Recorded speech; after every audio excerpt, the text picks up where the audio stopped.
ایک ایسی غیر ملکی مداخلت کے بارے میں بات کریں گے جس کے نتیجے میں پاکستان کا ایک الیکٹڈ پرائم منسٹر جو ہے اس کو قتل کر دیا گیا۔ بھٹو صاحب کو پھانسی سے پہلے ہی قتل کر دیا گیا تھا۔ دو کوششیں ہوئی، ایک تو یہ کہ بھٹو صاحب جو ہیں وہ معافی مانگ کے پاکستان سے باہر چلے جائیں، ڈیل کر کے پاکستان سے باہر چلے جائیں، وہ انہوں نے انکار کر دیا۔ دوسری کوشش یہ ہوئی کہ وہ مرنے سے پہلے کوئی اعترافی بیان دے دیں۔ بھٹو صاحب جو ہیں ان کی جو حکومت کا خاتمہ ہے یہ ایک غیر ملکی سازش تھی، اور پھر ان کو پھانسی کے تختے تک پہنچانے کے لیے باقاعدہ امریکہ سے ایک حکم نامہ آیا۔ بسم اللہ الرحمن الرحیم، السلام علیکم۔ جب سے پاکستان قائم ہوا ہے تو پاکستان کے اندرونی معاملات میں غیر ملکی مداخلت ایک حقیقت ہے، اور یہ جو غیر ملکی مداخلت ہے یہ مختلف طریقوں سے ہوتی ہے۔ یہ معاشی طریقے سے بھی ہوتی ہے، سیاسی طریقے سے بھی ہوتی ہے، اور سفارتی طریقے سے بھی ہوتی ہے۔ لیکن آج ہم ایک ایسی غیر ملکی مداخلت کے بارے میں بات کریں گے جس کے نتیجے میں پاکستان کا ایک الیکٹڈ پرائم منسٹر جو ہے اس کو قتل کر دیا گیا۔ یہ جو الیکٹڈ پرائم منسٹر تھا اس کے قتل کو جوڈیشل مرڈر بھی کہا جاتا ہے، یعنی کہ عدالتی قتل۔ اور اب آپ سمجھ گئے ہوں گے کہ میرا اشارہ ذوالفقار علی بھٹو صاحب کی طرف ہے۔ تو ذوالفقار علی بھٹو صاحب کا جو عدالتی قتل ہے اس کے بارے میں 2011 میں اس وقت کے صدر آصف علی زرداری صاحب نے سپریم کورٹ کو ایک ریفرنس بھیجا تھا، اور اس ریفرنس کی 5-6 ہیئرنگز ہوئیں، اور پھر دوبارہ 2023 میں سپریم کورٹ نے اس کی ہیئرنگ شروع کی ہے۔ تو بھٹو صاحب کو پھانسی دی گئی تھی 4 اپریل 1979 کو 1979، اور ریفرنس فائل ہوا 2011 میں، اور 2023 میں بھی اس کی ہیئرنگ ہو رہی ہے۔ اور اس کی وجہ یہ ہے کہ بہت سے جو قانونی ماہرین ہیں ان کا یہ خیال ہے کہ بھٹو صاحب کا جو مقدمہ تھا اس مقدمے میں مقدمے کو قتل کر دیا گیا، قانون کو قتل کر دیا گیا، انصاف کو قتل کر دیا گیا۔ تو یہ جو اس مقدمے کا میرٹ یا ڈی میرٹ ہے، میں اس طرف تو جا ہی نہیں رہا۔ میں نے تو آپ کو 2 باتیں بتانی ہیں کہ ذوالفقار علی بھٹو صاحب کی جو حکومت ختم ہوئی اور پھر جو ان کو قتل کیا گیا وہ ایک غیر ملکی سازش تھی، اور بظاہر عام لوگ سمجھتے ہیں کہ جی ان کو پھانسی دی گئی تھی، لیکن ان کے بہت ہی قریبی جو خاندان کے لوگ ہیں وہ یہ سمجھتے ہیں کہ بھٹو صاحب کو پھانسی سے پہلے ہی قتل کر دیا گیا تھا۔ تو صرف یہ 2 باتیں جو ہیں اس پہ میں بات کروں گا۔ تو سب سے پہلے ہم آتے ہیں کہ بھٹو صاحب کی جو حکومت تھی اس کے خلاف ایک غیر ملکی سازش کیسے ہوئی تھی۔ تو یہ کوئی چھپی ہوئی بات نہیں ہے، اس کے حوالے سے جو میں جتنی بھی بات کروں گا ایسے سورسز آپ کے سامنے، ایسی ایویڈنس لے کے آؤں گا جو کہ ہر کسی کی ایکسیس میں ہے۔ تو بھٹو صاحب کی حکومت کا خاتمہ جو ہے 1977 میں ہوا، 1977 میں۔ میں آپ کو صرف اس سے 1 سال پیچھے لے کے جاتا ہوں، 1976، 1976۔ 1976 میں 9 اگست 1976 کو نیو یارک ٹائمز میں ایک سٹوری چھپتی ہے کہ امریکہ کے secretary of state doctor Henry Kissinger جو ہیں ان کی لاہور میں اس وقت کے وزیر اعظم ذوالفقار علی بھٹو سے ایک ملاقات ہوتی ہے، اور کسنجر کے ساتھ جو امریکی صحافی آئے تھے انہی میں سے ایک صحافی نے اپنا ڈسپیچ جو ہے وہ امریکہ بھیجا، اور نیو یارک ٹائمز نے یہ سٹوری شائع کی۔ میں اس کی صرف 3-4 لائنیں پڑھوں گا۔ نیو یارک ٹائمز کیا کہہ رہا ہے؟ Secretary of state Henry A Kissinger arrived here tonight for talks with Prime Minister Zulfikar Ali Bhutto aimed at averting a crisis caused by Pakistan's refusal to drop plans to develop its own nuclear reprocessing plant despite intense American pressure. Despite intense American pressure. New York Times کی story ہے، 9 اگست 1976 کو شائع ہوئی ہے، اور یہ جو meeting تھی کسنجر اور بھٹو کی، یہ میٹنگ ہوئی تھی 8 اگست 1976 کو لاہور کے گورنر ہاؤس میں۔ اب اس کے بعد کے جو حالات و واقعات ہیں وہ یہ ہے کہ 1977 میں بھٹو صاحب نے الیکشن کا اعلان کیا. مارچ 1977 میں الیکشن ہوا, ان کو اس میں اکثریت حاصل ہوئی. اس وقت کی جو اپوزیشن تھی اس کا نام تھا قومی اتحاد, 9 مختلف جماعتوں کا اتحاد تھا, اس کو کہتے تھے PNA, پاکستان نیشنل الائنس. اس نے انتخابی نتائج کو تسلیم کرنے سے انکار کیا اور بھٹو صاحب کے خلاف ایک تحریک چلا دی گئی. اب وہ جو تحریک چلائی گئی تو اس تحریک کے بعد 28 اپریل 1977 کو ذوالفقار علی بھٹو صاحب نے قومی اسمبلی اور سینٹ کے ایک مشترکہ اجلاس سے خطاب کرتے ہوئے اپنے خلاف غیر ملکی سازش کا انکشاف کیا. خود ہی بھٹو صاحب اس وقت پرائم منسٹر تھے, انہوں نے پارلیمنٹ کے جوائنٹ سیشن میں ایک تقریر کی اور اس تقریر میں انہوں نے بتایا کہ ان کے خلاف ایک غیر ملکی سازش ہو رہی ہے. اور یہ جو غیر ملکی سازش تھی اس کے بارے میں 29 اپریل 1977 کو واشنگٹن پوسٹ میں ایک سٹوری چھایا ہوتی ہے. یہ سٹوری اگر آپ دیکھیں تو اس سٹوری میں بھٹو صاحب کے حوالے سے یہ بتایا گیا کہ بھٹو صاحب نے امریکہ پر الزام لگایا کہ امریکن CIA جو ہے وہ ان کی حکومت کے خلاف سازش کر رہی ہے, اور اس سٹوری کے مطابق بھٹو صاحب کہہ رہے ہیں کہ امریکہ ان سے اس لیے ناراض ہے, نمبر 1 کہ ویتنام کے مسئلے پہ بھٹو صاحب نے امریکہ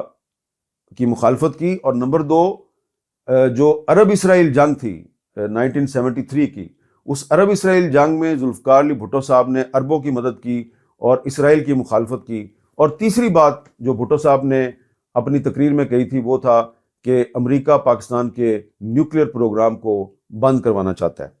تو یہ سب باتیں جو ہیں ان کا ذکر جو ہے وہ امریکہ کی مختلف یونیورسٹیوں میں پڑھاتے رہے ہیں. ایک معروف پاکستانی اسکالر ہیں جناب پروفیسر انوار سید صاحب, انوار ایچ سید صاحب. ان کی کتاب ہے the discourse and politics of Zulfikar Ali Bhutto, یہ امریکہ سے ہی شائع ہوئی ہے. اور اس کتاب میں بھی انہوں نے پوری تفصیل بتائی ہے کہ جو بھٹو صاحب نے جو تقریر کی تھی اس میں انہوں نے کیا کیا الزامات لگائے تھے. بلکہ انہوں نے اس میں یہ بھی بتایا ہے کہ کیونکہ ان کی پھر بھٹو صاحب جو پرائم منسٹر تھے, یہ انوار صاحب کی بھٹو صاحب سے ملاقات بھی ہوئی تھی, تو انہوں نے بہت کچھ بتایا کہ جی انہوں نے اس وقت کی جو اپوزیشن کی ایک پارٹی تھی اس کے ایک رہنما تھے, میں ان کا نام نہیں لیتا, وہ اب دنیا میں نہیں ہے, تو ڈاکٹر انوار صاحب نے ان کا نام لکھا ہے کہ بھٹو صاحب یہ کہتے تھے کہ اس پارٹی کو 50 ملین روپیز امریکی CIA نے دیے, جس کے ذریعے بھٹو صاحب کے خلاف ایجیٹیشن شروع ہوا. تو اور اس کے علاوہ انہوں نے یہ بھی اس میں یہ کہا ہے کہ اصل وجہ یہ تھی کہ ذوالفقار علی بھٹو صاحب کو پریشرائز کیا گیا, پاکستان کا نیوکلیئر پروگرام جو ہے اس کو اب بند کر دیں, انہوں نے انکار کر دیا. اچھا, اب یہ جو میں نے آپ کو ایک تو نیو یارک ٹائمز کی سٹوری بتائی ہے, پھر واشنگٹن پوسٹ کی سٹوری بتائی ہے, اور پھر ایک امریکہ میں چھپی ہوئی کتاب. اب یہ جو واشنگٹن پوسٹ کی سٹوری ہے, اس سٹوری میں یہ بھی کہا گیا ہے کہ بھٹو صاحب کی جو گورنمنٹ تھی وہ امریکن ڈپلومیٹس کے ٹیلی فون ٹیپ کرتی تھی, اور ایک امریکن ڈپلومیٹ جو ہے اس نے ٹیلی فون پر اپنے ایک ساتھی سے کہا, کب کہا, 12 April 1977, party is over, he is gone, party is over. تو بھٹو صاحب نے یہ الفاظ بھی مینشن کیے اپنی تقریر میں. واشنگٹن پوسٹ جو ہے اس نے پھر پاکستان میں جو امریکن ایمبیسی تھی ان سے پوچھا جی کہ یہ بھٹو صاحب نے یہ الفاظ کہے ہیں کہ جی آپ کا کوئی ڈپلومیٹ جو ہے وہ کہہ رہا تھا کہ پارٹی از اوور, آپ کا اس پہ کیا رد عمل ہے. تو انہوں نے اس پہ نو کمنٹس کہے. تو اس سے کیا ثابت ہوتا ہے کہ ذوالفقار علی بھٹو صاحب جو ہیں ان کو اپنی حکومت کے خلاف سازش کا پتہ جو ہے وہ اپنی ہی انٹیلیجنس ایجنسیوں کے ذریعے چلا, ان کو پتا, اور کیونکہ وہ انٹیلیجنس ایجنسی جو ہیں انہوں نے پاکستان میں جو امریکن ڈپلومیٹس تھے ان کی نقل و حرکت پہ نظر رکھی ہوئی تھی. تو اس زمانے میں ISI کے ایک سینئر افسر ہیں, ان کا نام ہے بریگیڈیئر ریٹائرڈ سید احمد ارشاد ترمذی صاحب. تو انہوں نے ریٹائرمنٹ کے بعد ایک کتاب لکھی تھی پروفائلز آف انٹیلیجنس. میرے پاس اس کا اردو ایڈیشن بھی ہے، اس کا ترجمہ بھی ہے ان کی کتاب کا، حساس ادارے. یہ ترمذی صاحب جو ہیں ان کی کتاب ہے. ترمذی صاحب اپنی اس کتاب میں لکھتے ہیں کہ انہوں نے خود راولپنڈی کے راجہ بازار میں اپنے ایک سورس سے ایک ٹیلیکس کی کاپی لی جو کہ USIS united states information centre اس زمانے میں پنڈی میں ہوتا تھا، وہاں پہ موصول ہوئی تھی. وہ کوڈ ورڈز تھے اور پھر انہوں نے ان کوڈ ورڈز کو ڈیکوڈ کروایا. تو ترمذی صاحب اپنی اس کتاب میں لکھتے ہیں کہ پہلے تو وہ یہ کھلم کھلا بہت واضح الفاظ میں انہوں نے یہ کہا ہے کہ انٹیلیجنس کی بعض مصدقہ اطلاعات کے مطابق اس مرحلے پر امریکہ جو بھٹو سے پہلے ہی خوفزدہ تھا مخالف سیاسی جماعتوں میں پوری طرح شامل ہو گیا. اس نے نہ صرف صورتحال کا بھرپور فائدہ اٹھایا، بھٹو کے خلاف نفرت کی آگ پہ تیل چھڑکا، بلکہ بھٹو کا تختہ الٹنے کی خاطر اپوزیشن کو بھرپور مالی اور سیاسی امداد بھی فراہم کی. یہ ISI کا ایک ریٹائرڈ افسر جو ہے وہ اپنی کتاب میں کہہ رہا ہے. اور پھر اس کے بعد انہوں نے آگے چل کے کہا ہے کہ 9 اگست 1976 کو امریکہ کے وزیر خارجہ ڈاکٹر ہنری کسنجر نے لاہور میں ذوالفقار علی بھٹو سے ملاقات کی تاکہ پاکستان کو ایٹمی تکنیک کے حصول اور فرانس سے ایٹمی ری پروسیسنگ پلانٹ کے سودے سے روکا جائے. اس ملاقات کے دوران کسنجر کو اس بات کا بخوبی اندازہ ہو گیا کہ بھٹو کا فیصلہ اٹل ہے اور وہ ہر حال میں پاکستان کو ایٹمی قوت بنانا چاہتے ہیں. مسٹر کسنجر نے جہاز پر سوار ہونے سے پہلے بھٹو سے کہا، مسٹر بھٹو، ہم تمہیں ایک عبرتناک مثال بنا دیں گے. اپنی بات کی مزید وضاحت کرتے ہوئے انہوں نے ایک اور مثال دی، مسٹر بھٹو، جب سامنے سے ریل گاڑی آتی دکھائی دے تو عقل مند پٹڑی سے ہٹ جاتا ہے. مسٹر بھٹو نے صرف مسکرانے پہ اکتفا کیا اور ہنری کسنجر کو اپنا موقف منوائے بغیر واپس جانا پڑا. یہ ترمذی صاحب لکھ رہے ہیں. اور اس کے بعد انہوں نے پوری تفصیل لکھی ہے کہ جو انہوں نے امریکہ کا جو ایک خفیہ پیغام تھا اپنے سفارت خانے کے نام، اس کو جب ڈی کوڈ کیا تو وہ کہتے ہیں جی، دفتر آ کر جب میں نے اس پیغام کو ڈی کوڈ کیا تو مجھے یہ پڑھ کر شدید حیرت ہوئی کہ واشنگٹن سے پاکستان میں اپنے دفتر کو یہ ہدایت دی گئی ہے کہ بھٹو کا پھانسی کے تختے تک پہنچنا یقینی بنایا جائے. اس پیغام میں بعض جنرل آفیسرز کی ریٹائرمنٹ اور تبادلوں کے بارے میں بھی ہدایات موجود تھیں. آپ دیکھیں کہ کتنی کھلم کھلا مداخلت ہو رہی تھی. اور اس کے بعد یہ جو بریگیڈیئر ترمذی صاحب ہیں، یہ اس ڈیکوڈڈ میسج کو اس وقت کے لاہور ہائی کورٹ کے جو چیف جسٹس تھے، جسٹس شمیم حسین قادری، ان کے پاس لے گئے اور انہوں نے ان سے پوچھا کہ جی یہ ایک ڈیکوڈڈ میسج آیا، اس کا کیا مطلب ہے؟ تو قادری صاحب جو ہیں، شمیم حسین قادری صاحب، انہوں نے یہ بتایا کہ جو لاہور ہائی کورٹ نے بھٹو صاحب کو پھانسی کا فیصلہ دیا ہے، پھانسی کی سزا ان کے لیے سنائی ہے، اس سزا پر عمل درآمد بڑا مشکل ہے، کیونکہ اس میں بھٹو صاحب جو ہیں وہ ڈائریکٹ اس مرڈر میں انوالو نہیں ہیں. تو انہوں نے کہا کہ قانونی طور پر ذوالفقار علی بھٹو کو پھانسی نہیں دی جا سکتی، اولاً اس لیے کہ وہ اس مبینہ قتل میں براہ راست ملوث نہیں، ثانیاً اگر ہوئی تو بھی موت کی سزا متفقہ نہیں ہوگی. ججوں کی آراء میں واضح اختلاف لگتا ہے. تو چیف جسٹس کا جو اوپینین تھا، اس کے بعد جو ترمذی صاحب ہیں وہ اس نتیجے پہ پہنچے کہ چیف جسٹس کے یہ الفاظ پیغام کی صحت کے بارے میں مجھے قائل کرنے کے لیے کافی تھے اور مجھے یقین ہو گیا کہ بھٹو کو ضرور پھانسی دی جائے گی. اگر بھٹو قانونی طور پہ موت کی سزا کے حقدار ہوتے تو اس پیغام کی کوئی ضرورت نہیں تھی. تو یہ جو ہے نا ایک ISI کے سابق سینئر آفیشل کی گواہی ہے کہ انہوں نے خود امریکی سازش کو بے نقاب کیا اور پھر انہوں نے اپنے ہائی اپس کو بتا دیا. اور ان کے جو باس تھے وہ کون تھے؟ جنرل غلام جیلانی اس زمانے میں. اور جنرل غلام جیلانی صاحب جو ہیں انہوں نے یقیناً یہ بات جو ہے وہ پرائم منسٹر ذوالفقار علی بھٹو کو نہیں بتائی ہوگی. اچھا، میں ایک اور آپ کے سامنے ایویڈنس پیش کرتا ہوں. پاکستان کی فوج کے سابق سربراہ جنرل مرزا اسلم بیگ، ان کی ایک کتاب ہے، ان کا ایک لمبا انٹرویو ہے جو کرنل اشفاق حسین صاحب نے کیا، جو کہ کتابی صورت میں ہے، اقتدار کی مجبوریاں. اس میں اسلم بیگ صاحب کہتے ہیں کہ جب جنرل ضیاء الحق نے بھٹو کو پھانسی دینے کا فیصلہ کیا تو یہ بھی ایک سینئر پوزیشن پہ تھے، تو جو سینئر فوجی افسران ہیں ان سے پوچھا گیا کہ اگر ہم بھٹو کو پھانسی دیتے ہیں تو اس کا کیا رد عمل ہوگا؟ تو یہ جنرل اسلم بیگ صاحب نے اپنی اس کتاب میں کہا ہے، وہ کہتے ہیں جی کہ میں نے تو اس پھانسی کی مخالفت کی تھی اور میں نے کہا تھا کہ یہ جو پھانسی ہے اس کے پاکستان کی سیاست پر منفی اثرات مرتب ہوں گے، لیکن ضیاء الحق نے ان کی بات نہیں سنی، ظاہری بات ہے فیصلہ تو کہیں اور ہوا تھا۔ لیکن اپنی اس کتاب میں انہوں نے ایک بہت بڑا انکشاف کیا اور وہ لکھتے ہیں کہ بھٹو کو پھانسی دیے جانے کے 2 سال بعد انہیں پتہ چلا کہ جنرل ضیاء الحق نے تنظیم آزادی فلسطین PLO کے سربراہ تھے یاسر عرفات، جو بھٹو صاحب کے بڑے قریبی دوست تھے، تو ضیاء الحق نے بھٹو کی پھانسی کے مسئلے پہ جب یاسر عرفات نے ان کو اپروچ کیا کہ آپ ان کو پھانسی نہ دیں، تو اسلم بیگ صاحب لکھتے ہیں کہ جنرل ضیاء نے یاسر عرفات کو مکہ میں مسجد الحرام میں بیٹھ کر شاہ خالد کی موجودگی میں وعدہ کیا کہ وہ بھٹو کو پھانسی نہیں دیں گے۔ مسجد الحرام میں شاہ خالد اس وقت سعودی عرب کے حکمران تھے، اور بیگ صاحب نے لکھا ہے جی کہ یاسر عرفات اس پہ بڑے ناراض تھے کہ ضیاء الحق نے مسجد الحرام میں ہم سے وعدہ کیا تھا کہ بھٹو کو پھانسی نہیں دی جائے گی، اس کے باوجود پھانسی دے دی گئی۔ اور پھر آگے چل کے اپنی اس کتاب میں اسلم بیگ صاحب نے پھانسی کی وجہ بھی لکھ دی ہے،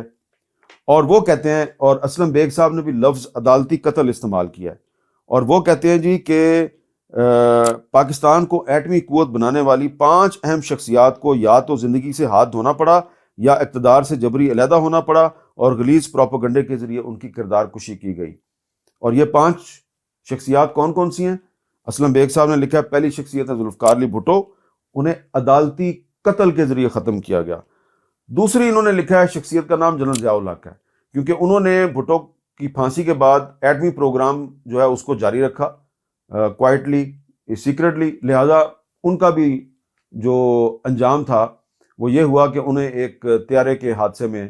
قتل کر دیا گیا۔ اور تیسرا انہوں نے لکھا ہے کہ بے نظیر بھٹو، جنہوں نے 1990 میں امریکہ، بھارت اور اسرائیل کی مشترکہ سازش کا بہت ڈٹ کے مقابلہ کیا، اور ان پہ بھی دباؤ تھا کہ پاکستان کی ایٹمی صلاحیت ختم کی جائے، انہوں نے کوئی کمپرومائز نہیں کیا۔ چوتھی شخصیت ہے ڈاکٹر AQ خان، اسلم بیگ صاحب لکھتے ہیں کہ AQ خان کے ساتھ ہم نے بہت زیادتی کی۔ اور 5ویں شخصیت ہیں میاں محمد نواز شریف، جنہوں نے 1998 میں ایٹمی دھماکے کیے تھے۔ اسلم بیگ صاحب کہتے ہیں کہ نواز شریف صاحب جو ہیں انہیں سازش کے تحت کرسی اقتدار سے الگ کیا گیا کیونکہ انہوں نے پاکستان کے ایٹمی دھماکے کیے تھے۔ تو میرا تو اس وقت موضوع ہے ذوالفقار علی بھٹو صاحب کے خلاف جو سازش ہوئی تھی، تو لیکن اسلم بیگ صاحب یہ کہہ رہے ہیں کہ صرف بھٹو صاحب کے خلاف سازش نہیں ہوئی، اس کے بعد وہی غیر ملکی سازش جنرل ضیاء الحق کے خلاف بھی ہوئی جو بھٹو کے خلاف سازش کا حصہ بن گئے تھے، پھر ایسی ہی سازش جو ہے بے نظیر بھٹو صاحبہ کے خلاف ہوئی، پھر ایسی ہی سازش ڈاکٹر AQ خان کے خلاف ہوئی، پھر ایسی ہی سازش نواز شریف کے خلاف بھی ہوئی۔ اور اس کے بعد میں آپ کو ایک اور مثال دیتا ہوں کہ بھٹو صاحب اگر چاہتے تو اپنی جان بچا بھی سکتے تھے، اور اس حوالے سے ان کا جو ایک بیان ہے لاہور ہائی کورٹ میں 6 مارچ 1978 کو، بڑا انہوں نے تفصیلی ایک تحریری بیان لاہور ہائی کورٹ میں جمع کروایا تھا، جس کو بعد میں کتابی صورت میں چھاپ دیا گیا، اور وہ اس کا اردو میں ترجمہ میرا پاکستان اس کتاب کی صورت میں موجود ہے۔ یہ دراصل بھٹو صاحب کا لاہور ہائی کورٹ میں دیا گیا بیان ہے۔ اس بیان میں یعنی کہ اس کتاب میں بھٹو صاحب نے کہا کہ 28 اگست 1977 کو دوپہر کے وقت جنرل ضیاء الحق نے ان کے ساتھ میٹنگ کی، جس میں کہ جنرل چشتی بھی موجود تھے، اور اس میٹنگ میں جنرل ضیاء الحق جو ہیں انہوں نے ایک آفر کی بھٹو صاحب کو کہ اگر آپ پاکستان میں صدارتی نظام پہ راضی ہو جائیں تو یہ بہت اچھا ہوگا۔ لیکن بھٹو صاحب جو ہیں وہ لکھتے ہیں کہ میں نے جو ہے ان سے یہ کہا کہ میں نے اس سے کہا کہ اس نے بروہی یعنی AK بروہی، شریف الدین پیرزادہ اور چیف الیکشن کمیشنر مولوی مشتاق جیسے متعدد قانون دان بھرتی کر رکھے ہیں، اور مشورہ دیا کہ اس کے لیے مناسب ہوگا کہ وہ اس قسم کے معاملات پر انہی سے مشورہ لے. یعنی کہ بھٹو صاحب اگر پاکستان کا جو 1973 کا آئین ہے جو کہ ایک وفاقی پارلیمانی آئین ہے، اگر اس کو ختم کر کے پاکستان میں صدارتی نظام لانے پہ راضی ہو جاتے تو شاید جنرل ضیاء الحق جو ہے وہ ان کے ساتھ کوئی ڈیل کر لیتا، لیکن انہوں نے ڈیل نہیں کی. اس کے علاوہ میں آپ کو ایک اور بھی بات بتانا چاہتا ہوں کہ 7 فروری 1979 کو ایک واشنگٹن پوسٹ میں سٹوری شائع ہوئی تھی جس میں بتایا گیا تھا کہ مختلف ممالک کے وزرائے اعظم اور وزرائے خارجہ وہ پاکستان کی حکومت سے اپیل کر رہے ہیں کہ ذوالفقار علی بھٹو کو پھانسی نہ دی جائے. اور اس سٹوری میں یہ بھی بتایا گیا کہ ترکی کے پرائم منسٹر تھے بلند ایجوت، میں ان کو خود ذاتی طور پر بھی مل چکا ہوں اور انہوں نے بھی یہ بات مجھے کنفرم کی تھی. لیکن ابھی میں آپ کو واشنگٹن پوسٹ کی سٹوری کا حوالہ دے رہا ہوں کہ ترکی کے پرائم منسٹر بلند ایجوت نے جنرل ضیاء الحق سے یہ کہا تھا کہ آپ ذوالفقار علی بھٹو کو پھانسی نہ دیں، آپ انہیں ترکی بھیج دیں اور یہ پاکستان میں سیاست میں حصہ نہیں لیں گے. 10-15 سال گزر جائیں گے تو اس کے بعد یہ واپس آ جائیں گے. یہ ترکی کی آفر تھی جنرل ضیاء الحق کو. لیکن جب ذوالفقار علی بھٹو صاحب سے ان کے ایک وکیل تھے ڈی ایم ایوان صاحب، انہوں نے یہ بات کی تو بھٹو صاحب نے انکار کر دیا. اچھا، اب یہ تو بالکل اس حقیقت میں کوئی شک نہیں ہے کہ بھٹو صاحب کے خلاف جو سازش تھی وہ ایک غیر ملکی سازش تھی اور ان کو ہر صورت میں قتل کیا جانا تھا. اب آپ کو پتہ ہے کہ جب لاہور ہائی کورٹ نے ان کو پھانسی کی سزا سنا دی تو جو ریویو پٹیشن ہے وہ سپریم کورٹ میں گئی اور سپریم کورٹ میں 4-3 یعنی کہ 4 ججز نے اس کے حق میں فیصلہ دیا، سزائے موت کے حق میں فیصلہ دیا اور 3 ججز نے اس کی مخالفت کی. اب وہ اتفاق کی بات تھی کہ 4 کے 4 جج جو بھٹو صاحب کی پھانسی کے حمایتی تھے ان کا تعلق پنجاب سے تھا اور جو باقی 3 جج تھے ان کا تعلق 3 چھوٹے صوبوں سے تھا. تو اس کی وجہ سے یہ جو فیصلہ تھا بڑا متنازع ہو گیا. تو لیکن اس میں ایک اہم چیز جو میں نے آپ کو بتانی ہے وہ یہ ہے کہ بھٹو صاحب کو کبھی بھی پھانسی نہ ہوتی اگر ان کا ایک بہت ہی قریبی ایک پولیس افسر تھا مسعود محمود، اگر وہ اپروور نہ بنتا، اگر وہ وعدہ معاف گواہ نہ بنتا. مسعود محمود جو ہے وہ ایک پولیس افسر تھا اور بھٹو صاحب نے ایک فیڈرل سیکورٹی فورس FSF کے نام سے ایک فورس بنائی تھی، اس کو سربراہ بنا دیا اور اس پر جنرل ضیاء الحق کی حکومت نے 2 کیس بنائے. ایک تو کیس یہ بنایا کہ آپ نے احمد رضا قصوری کے والد نواب محمد احمد خان کے قتل کی سازش میں حصہ لیا ہے اور اسی میں بھٹو صاحب کو بھی ٹرائی کیا. اس کے اوپر ایک اور کیس بھی بنا، وہ تھا بم کیس، کہ اس نے بھٹو صاحب کے کہنے پر ایک بم دھماکہ کروایا. اچھا، وہ جو بم کیس ہے اس بم کیس کی جو سماعت ہے، جو ہیرنگ ہے، وہ ایک اینٹی ٹیررسٹ کورٹ میں ہوتی تھی. تو اس اینٹی ٹیررسٹ کورٹ کے جو جج صاحب تھے ان کا نام تھا چودھری غلام حسین. اچھا، ان چودھری غلام حسین صاحب نے کئی سال کے بعد ایک کتاب لکھی. یہ دیکھیں، یہ کتاب ہے، کتاب کا نام بڑا انٹرسٹنگ ہے، جج جرنیل اور جنتا. یہ جج صاحب کی کتاب ہے اور جج صاحب نے اس میں لکھا ہے کہ ان کو جو مولوی مشتاق حسین صاحب ہیں جو لاہور ہائی کورٹ کے چیف جسٹس بنائے گئے تھے ضیاء الحق کی طرف سے اور جنہوں نے پھانسی کی سزا سنائی تھی بھٹو صاحب کو، وہ ان سے کہتے تھے کہ تم بھٹو کے خلاف یہ جو کیس ہے بم کیس، اس میں اس کو سزا سناؤ تو میں تمہیں ہائی کورٹ میں لے آؤں گا. لیکن انہوں نے انکار کر دیا اور یہ لکھتے ہیں کہ دراصل مسعود محمود جو اپروور تھا بھٹو صاحب کے خلاف، اس کے خلاف بم کیس اس لیے بنایا گیا تھا کہ اگر وہ وعدہ معاف گواہ بننے سے انکار کر دے تو پھر اس کو اس کیس میں بھی پھنسایا جائے. اور اگر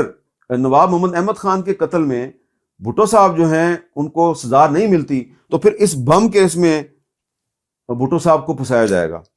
تو یہ جج صاحب جو ہیں انہوں نے اس میں پوری تفصیل لکھ دی ہے کہ کس طریقے سے کب کہاں پہ مولوی مشتاق حسین کے ساتھ ان کی ملاقات ہوتی تھی اور مولوی مشتاق حسین جو ہے وہ بھٹو صاحب کو ہر صورت میں پھانسی دلوانا چاہتا تھا اور یہ بم کیس بھی اس لیے بنوایا گیا تھا. اس کے علاوہ ایک اور بڑی انٹرسٹنگ چیز ہے کہ مسعود محمود کے علاوہ اس میں FSF کے کچھ اور بھی جو افسران ہیں جو لو رینک کے افسران تھے ان کو بھی وعدہ معاف گواہ بنایا گیا، اور ان سے یہ وعدہ کیا گیا کہ جب بھٹو کو پھانسی ہو جائے گی تو پھر ہم آپ کو چھوڑ دیں گے۔ اس وعدے پہ وہ وعدہ معاف گواہ بن گئے۔ تو جو پنجاب کے ایک سابق آئی جی ہیں راؤ رشید صاحب، ان کا ایک انٹرویو شامل کیا ہے، فرق سہیل گوندی صاحب کی کتاب ہے ذوالفقار علی بھٹو کا قتل کیسے ہوا۔ تو اس کتاب میں انہوں نے تفصیل لکھی ہے کہ اس میں ایک رانا افتخار تھا، تو اس کا جو بھائی ہے رانا افتخار ایک ایف ایس ایف کا سب انسپیکٹر تھا، تو اس کے بھائی نے خود راؤ رشید صاحب کو بتایا کہ ان سے یہ کہا گیا ضیاء الحق کی حکومت کی طرف سے کہ اگر آپ کا بھائی جو ہے وہ بھٹو صاحب کے خلاف وعدہ معاف گواہ بن جائے، اپروور بن جائے، تو اس کے بعد ہم اس کو معاف کر دیں گے۔ اور اس میں اس نے ان کو بتایا کہ یہ براہ راست اس میں بھی جنرل ضیاء الحق اور ایک پاکستان کی جو مذہبی جماعت ہے اس کے اس وقت کے سربراہ جو ہیں وہ اس میں انوالو تھے۔ اور ایک اور بات جو ہے اس میں یہ بتائی گئی ہے کہ جو چار اپروور تھے، میاں محمد عباس، غلام مصطفیٰ، ارشد اقبال اور رانا افتخار، یہ سارے کے سارے جو ہیں ان کو ایک مذہبی جماعت کے جو سربراہ ہیں انہوں نے بلا کے کہا کہ تم اعترافی بیان دے دو، وعدہ معاف گواہ بن جاؤ، ہم تمہاری جان بچا لیں گے۔ تو ان سب نے اس وعدے پہ کہ ہمیں بعد میں معاف کر دیا جائے گا، انہوں نے بھٹو صاحب کے خلاف بیان دے دیا، لیکن بعد میں ان سب کو بھی بھٹو صاحب کے ساتھ پھانسی پہ چڑھا دیا گیا۔ شاید اس کی وجہ یہ تھی کہ وہ چاہتے تھے کہ کوئی ایویڈنس باقی نہ رہے کہ بھٹو صاحب کے خلاف جو وعدہ معاف گواہ بنے تھے انہیں کیا پیشکش کی گئی تھی۔ اور جو مسعود محمود تھا وہ پھر اس کے بعد پاکستان سے چلا گیا، اور پھر وہ مرنے کے بعد بھی پاکستان واپس نہیں آ سکا۔ اب جو ایک بات اور امپورٹنٹ ہے وہ یہ بتانی ہے آپ کو کہ ذوالفقار علی بھٹو صاحب کو کہا جاتا ہے جی کہ پھانسی دی گئی تھی، لیکن کچھ لوگوں کا کہنا ہے کہ بھٹو صاحب کو پھانسی سے پہلے ہی قتل کر دیا گیا تھا۔ اب یہ ایک بہت بڑی ایلیگیشن ہے، لیکن یہ ایلیگیشن جو ہے یہ کہاں سے آئی ہے؟ پہلے تو میں آپ کو بتا دیتا ہوں کہ میں نے بیگم نصرت بھٹو صاحبہ کا کئی دفعہ انٹرویو کیا، اور مجھے یاد ہے کہ 1992 میں نے ان کا روزنامہ جنگ کے لیے ایک انٹرویو کیا تھا، تو اس میں انہوں نے مجھے یہ بتایا تھا کہ جب بھٹو صاحب کو پھانسی کے بعد نوڈیرو لے جایا گیا ان کی تدفین کے لیے، تو وہاں پہ جن لوگوں نے ان کی نماز جنازہ پڑھی اور ان کا آخری دیدار کیا، تو انہوں نے دیکھا کہ پھانسی کے باوجود بھٹو صاحب کی گردن صحیح سلامت تھی، اور گردن پہ رسے کا بھی کوئی نشان نہیں تھا۔ یہ جو میں نے انٹرویو کیا تھا بیگم صاحبہ کا، اس کی ہیڈ لائن تھی کہ بھٹو صاحب کی گردن پہ پھانسی کا نشان نہیں تھا، اور گردن جو ہے وہ بالکل صحیح سلامت تھی، ٹوٹی ہوئی نہیں تھی۔ اچھا، اس کے بعد ایک صحافی تھے اس وقت لاہور میں، صادق جعفری صاحب، انہوں نے انویسٹیگیٹو سٹوریز کی دی نیوز اور جنگ کے لیے، اور پھر بعد میں انہوں نے ایک کتاب لکھ دی، was Bhutto killed before hanging, یہ کتاب ہے جی۔ اور اس میں انہوں نے ان تمام لوگوں کے انٹرویوز کیے جو آخری دنوں میں بھٹو صاحب کے قریب تھے، اور جنہوں نے پھر بعد میں بھٹو صاحب کو دفن کیا، اور ان کو بھی یہی بتایا گیا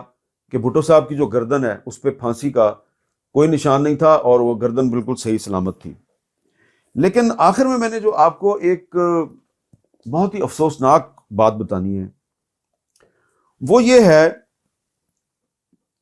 کہ جنرل ضیاء الحق اور جو ان کی ایڈمنسٹریشن تھی اس نے بھٹو صاحب کو قتل کرنے کے بعد،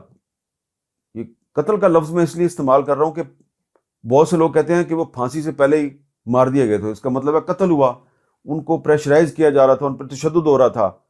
کوئی ان سے اعترافی بیان لینے کی کوشش کی جا رہی تھی اور وہ انکار کر رہے تھے۔ یعنی کہ دو کوششیں ہوئی، ایک تو یہ کہ بھٹو صاحب جو ہیں وہ معافی مانگ کے پاکستان سے باہر چلے جائیں، ڈیل کر کے پاکستان سے باہر چلے جائیں، وہ انہوں نے انکار کر دیا۔ دوسری کوشش یہ ہوئی کہ وہ مرنے سے پہلے کوئی اعترافی بیان دے دیں، وہ بھی انہوں نے نہیں دیا، تو اس پر ان کے ساتھ تشدد امیز رویہ اختیار کیا گیا، جس کی وجہ سے ان کی موت واقع ہو گئی۔ اب جو راولپنڈی جیل میں جو سیکورٹی سپرڈنٹ تھے کرنل رفیع الدین،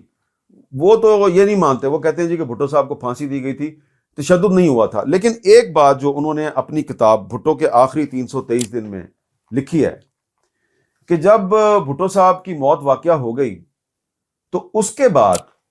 ان کی میت کو غسل دیا گیا، جس کا بندوبست وہیں کر لیا گیا تھا. ایک فوٹوگرافر جسے ایک انٹیلیجنس ایجنسی نے بھیجا تھا، ضرورت کے مطابق بھٹو صاحب کے چند فوٹو اتارتا رہا. ان تصویروں سے حکام کا یہ شک دور ہو گیا کہ ان کے ختنے نہیں ہوئے تھے، بھٹو صاحب کے اسلامی طریقے سے ختنے ہوئے تھے. یعنی کہ آپ سوچیں کہ بھٹو صاحب کے خلاف یہ بھی پروپیگنڈا کیا گیا کہ یہ مسلمان ہی نہیں ہے اور اس کے ختنے نہیں ہوئے. اور پھر جب ان کی موت واقعہ ہو گئی تو موت کے بعد ان کا جو مردہ جسم ہے اس پہ سے کپڑا ہٹا کے ان کی تصویریں بنائی گئی، ان کے جسم کے جو پوشیدہ اعضاء ہیں ان کی تصویریں بنائی گئیں تاکہ اگر ختنے نہیں ہوئے تو پھر بتایا جائے کہ تو بھٹو تو مسلمان ہی نہیں تھا. تو کرنل رفیع الدین صاحب کہتے ہیں کہ نہیں، وہ تصویریں جب بنائی گئیں تو ان تصویروں کے مطابق ان کا اسلامی طریقے سے ختنہ ہوا تھا. اس کے علاوہ ایک آئی ایس پی آر کے سابق افسر ہیں بریگیڈیئر سولت رضا صاحب،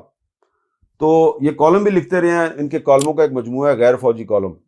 تو انہوں نے بھی ایک اپنی ایک کتاب میں ایک انکشاف کیا ہے اور یہ بھی کہتے ہیں جی کہ انہیں آئی ایس پی آر کی طرف سے بریگیڈیئر تفضل حسین صدیقی صاحب نے حکم دیا کہ 4 اپریل 1979 کو جو بھٹو صاحب کی ایک فلم بنائی گئی بھٹو صاحب کی موت کے بعد ان کی ایک فلم بنائی گئی. تو یہ فلم ہے، یہ اس کا ڈبہ ہے، یہ فلم کا ڈبہ ہے. اس فلم کی ایڈیٹنگ کرنی ہے تو اس میں راولپنڈی جیل میں پھانسی کے بعد کے شارٹس تھے اور پھر ان کی تدفین کے شارٹس تھے. تو وہ یہ لکھتے ہیں جی کہ وہ ایڈیٹنگ روم میں چلے گئے، یہ ایک چھوٹا سا کمرہ تھا. تھوڑی دیر میں یعقوب صاحب آ گئے، انہوں نے ایڈیٹنگ کے لیے جو ہی بلب آن کیا تو بھٹو صاحب کا جسد خاکی نگاہوں کے سامنے تھا. یہ غسل میت سے پہلے کا منظر تھا، پھانسی کے فوراً بعد میت رکھی تھی. یعقوب صاحب نے دھاڑے مار مار کے رونا شروع کر دیا. مجھے بھی ابتدائی لمحات میں سب کچھ دھندلا دکھائی دیا، آنکھیں بھر آئیں، پھر خود کو سنبھالا اور اس کے بعد فلم ایڈیٹر کو فرائض منصبی یاد دلائے. ہم گفتگو کر رہے تھے کہ کسی نے دروازے پہ دستک دی، باہر ڈائریکٹر صاحب کھڑے تھے. یعقوب صاحب نے شارٹس ترتیب دینے شروع کیے. اللہ شاہد ہے کہ پھانسی کے شارٹس اس فلم میں نہیں تھے. سولت رضا صاحب بھی کہہ رہے ہیں، جو کہ بریگیڈیئر بن کے ریٹائر ہوئے، اس وقت یہ کیپٹن تھے، کہ پھانسی کے شارٹس نہیں تھے اس فلم میں، موت کے بعد کے شارٹس تھے. تو 3 چیزیں جو ہیں وہ ثابت ہوتی ہیں. پہلی تو یہ کہ بھٹو صاحب جو ہیں ان کی جو حکومت کا خاتمہ ہے یہ ایک غیر ملکی سازش تھی، اور پھر ان کو پھانسی کے تختے تک پہنچانے کے لیے باقاعدہ امریکہ سے ایک حکم نامہ آیا. پہلی بات تو یہ ہے. اور دوسری بات یہ ہے کہ ان کو موت کے منہ میں دھکیلنے کے لیے مسعود محمود اور 3-4 اور جو ہیں وعدہ معاف گواہ ان کی ضرورت پڑی، اور ان کے ساتھ جو وعدے ہوئے وہ بھی وعدے پورے نہیں ہوئے، ان کے ساتھ بھی دھوکہ ہوا. اور تیسری بات یہ ہے کہ بھٹو صاحب جو ہیں ان کو پھانسی سے پہلے ہی قتل کر دیا گیا تھا، اور اس کے بہت سے شواہد جو ہیں وہ میں نے آپ کے سامنے پیش کر دی ہیں. اب سپریم کورٹ آف پاکستان نے یہ جو ریفرنس ہے، اس ریفرنس کا کیا فیصلہ کرنا ہے اس طرف تو میں جاتا ہی نہیں. میں تو یہ چاہوں گا کہ پاکستان میں اگر آپ نے واقعی یہ اس معاملے کو انویسٹیگیٹ کرنا ہے تو انویسٹیگیشن جو ہے وہ آپ کو یہ کرنی چاہیے کہ جو بریگیڈیئر ارشاد ترمذی صاحب نے میسج پکڑا، اس کو ڈی کوڈ کیا، وہ آگے جو اس وقت ان کے باسز تھے ان تک پہنچا اور انہوں نے آگے پہنچایا کہ نہیں پہنچایا. تو یہ میں کیوں کہہ رہا ہوں کہ ہماری جو انٹیلیجنس ایجنسیز ہیں ان کا اصل کام یہ ہوتا ہے کہ پاکستان کے خلاف جو غیر ملکی سازشیں ہیں ان کو کاؤنٹر کیا جائے. تو وہ یہ کام کرتی ہیں، لیکن جو باسز ہوتے ہیں ان کے شاید ان کے اپنے اپنے مفادات ہوتے ہیں، اور وہ ان سازشوں کو کاؤنٹر کرنے کی بجائے سازشوں کا حصہ بن جاتے ہیں. تو پتہ چلنا چاہیے کہ جو جنرل غلام جیلانی صاحب تھے وہ انہوں نے اس سازش کو کاؤنٹر کیا یا وہ اس کا حصہ بن گئے، کیونکہ بعد میں جنرل ضیاء الحق صاحب نے ان کو پنجاب کا گورنر لگا دیا تھا. ٹھیک ہے. اور دوسری بات جو ہے وہ آپ کو یہ پتہ کرنی چاہیے کہ جو بھٹو صاحب کو پھانسی سے پہلے قتل کیا گیا، ان پہ تشدد کیا گیا، اس میں کون کون انوالو تھا. کچھ لوگ ابھی بھی زندہ ہیں، کچھ لوگ ابھی بھی زندہ ہیں. انویسٹیگیشن اس چیز کی ہونی چاہیے. تو ٹھیک ہے، سپریم کورٹ میں ریفرنس صاحب نے بھجوا دیا، لیکن پیپلز پارٹی جو ہے اس کے بعد بار بار اقتدار میں آئی. تو کم از کم پیپلز پارٹی کو ان چیزوں کا سراغ لگانا چاہیے. اس کا پیپلز پارٹی کو فائدہ نہیں ہے. یہ جو بھٹو صاحب کے خلاف غیر ملکی سازش ہے، اس کو اگر آفیشلی آپ پاکستان کے عوام تک بے نقاب کر کے پہنچائیں تو اس سے کم از کم پاکستان میں غیر ملکی سازشوں کا راستہ بند ہو جائے گا. اور یہ میں نے پوری جو آپ کو سٹوری بیان کی ہے، یہ اسی لیے بیان کیا ہے کہ ہمیں ذوالفقار علی بھٹو کے ساتھ جو غیر ملکی سازش تھی، اس سازش سے سبق سیکھتے ہوئے آج بھی پاکستان کے خلاف سازشیں ہو رہی ہیں. آج بھی پاکستان کے ایٹمی پروگرام کے خلاف سازشیں ہو رہی ہیں. آج بھی کچھ لوگ چاہتے ہیں کہ پاکستان اسرائیل کو تسلیم کر لے. اور آج بھی کچھ لوگ جو ہیں وہ آپ کو مشورہ دیتے ہیں کہ یار یہ عربوں کی لڑائی تھی اسرائیل کے ساتھ، تو عربوں نے تو اسرائیل کو تسلیم کر لیا، تو آپ اسرائیل کو کیوں نہیں مانتے. تو یہ جو معاملات ہیں یہ بڑے سینسٹیو معاملات ہیں. تو غیر ملکی سازشیں کل بھی ہو رہی تھی، غیر ملکی سازشیں آج بھی ہو رہی ہیں. بھٹو صاحب کے خلاف غیر ملکی سازش کی تفصیل اگر عوام کے سامنے لائی جائے تو یہ ہوگا کہ کم از کم وہ غیر ملکی طاقتیں جو پاکستان کے اندرونی معاملات میں مداخلت کرتی ہیں تھوڑی سی خبردار ہو جائیں گی، اور ان کو یہ میسج چلا جائے گا کہ پاکستان میں سازش کے ذریعے کسی حکومت کو ختم کرنا اور کسی سیاستدان کو قتل کرنا اب اتنا آسان نہیں، کافی مشکل ہو گیا. بہت بہت شکریہ.